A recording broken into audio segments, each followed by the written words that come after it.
मरहबा collection mall, readymade कपड़ों का भरपूर खजाना, jeans pant, T shirt, cargo pant, night pant, बच्चे और बच्चियों के लिए अच्छे खूबसूरत और उम्दा ड्रेस। पता याद रखें, जमुर हाई स्कूल मेन रोड, जैतून हजीन मस्जिद के पास, मालदा चौक। नौशीन फिरदौस, शेख अकील अलाउद्दीन आरोपी क्रमांक 2, एक्यूज नंबर 3 शेख अकील शेख अलाउद्दीन, ये दोनों को पुलिसों ने जो है वो 2 तारीख को 6:31 पे अरेस्ट किया था और कोर्ट के सामने सेकेंड डे पेश किया था। और उस वक्त पुलिसों ने 5 दिन का पीसीआर ये दोनों आरोपियों के खिलाफ मांगा था। उस वक्त हमने कोर्ट में सरकारी वकील का पक्ष यानी पीड़िता प्रोसिक्यूट्रिक्स की जानिब से बाजू रखते हुए कोर्ट में ऐसा आर्ग्यूमेंट किया था कि ये दोनों का रोल बहुत मेजर है। एक विटनेस के कहने पर ये दोनों को आरोपी बनाया गया है और विटनेस जो है वो उन्हीं के रिश्तेदार की पार्टी से बिलोंग करते हैं और 25 लाख रुपए की बात थी, जिसमें से 15 लाख रुपए इनकी तरफ आए थे, पर इन्होंने वो पीड़िता तक पैसे पहुंचाए नहीं और अब तक इसमें तफ्तीश होनी बाकी है और इसमें आरोपियों की गुंजाइश है। तफसील से इन्वेस्टिगेशन जो है अब तक होनी बाकी है, इसलिए इनको 5 के 5 दिन का मुकम्मल पीसीआर दिया जाए। तो मेहरबान कोर्ट ने हमारी बात को मानते हुए उनको 5 दिन का यानी आज की तारीख तक का पीसीआर ग्रांट किया। जब पुलिसों को लगा कि इनकी तरफ से किसी भी तरह की इन्वेस्टिगेशन इंट्रोगेशन अब ज़रूरी नहीं रहा, तो पुलिसों ने खुद से आज एमसीआर रिपोर्ट कोर्ट में पेश किया, जबकि आरोपी क्रमांक 4 नदीमुद्दीन अलीउद्दीन शेख यानी नदीम फीडर अब तक फरार बताया जा रहा है और इसमें अब तक कोई भी आरोपी बड़ा नहीं है, पर मुमकिन है कि इसमें आरोपी बढ़ सकते हैं।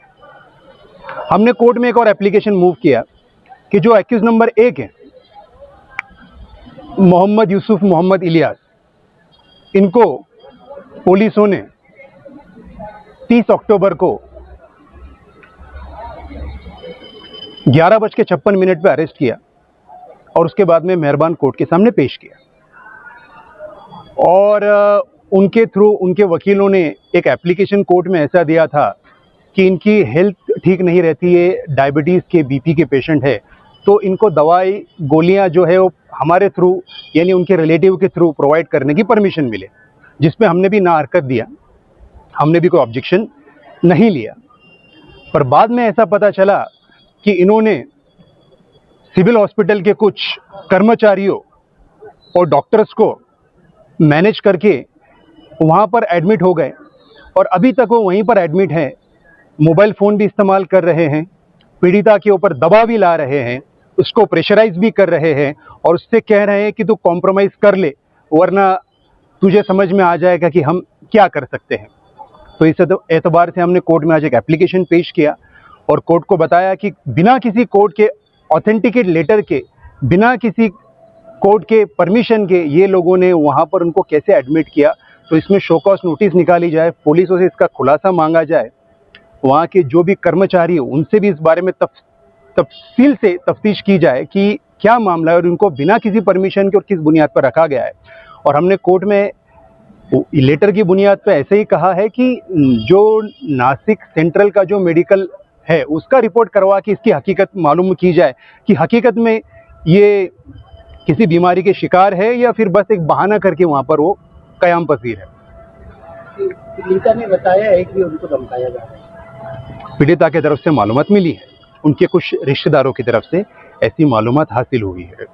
कोर्ट में अभी बताया आपने कि कुछ आरोपी बढ़ सकते हैं जी, तो कुछ अभी जो आरोपी है उन्होंने किसी का नाम लिया या कुछ ऐसा कुछ हुआ? ऐसा तो फिलहाल कुछ मेरी मालूमात में नहीं है, पर मुमकिन है कि इसमें आरोपी बढ़े,